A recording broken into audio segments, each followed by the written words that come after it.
شما یه کاری کنید. هر چیزی که باید برای وحید بخریم و لیستشو بنویسید. اون لیستو به من بدید باشه، من میخرمش.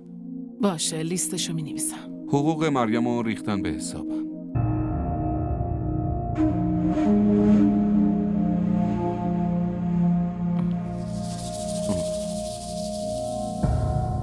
تو اونجا یواشکی وایسادی حرفای ما رو بشنویاره؟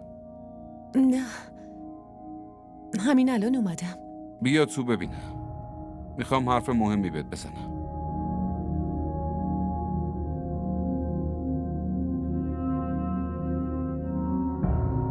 هفته بعد مراسم عقد سناست.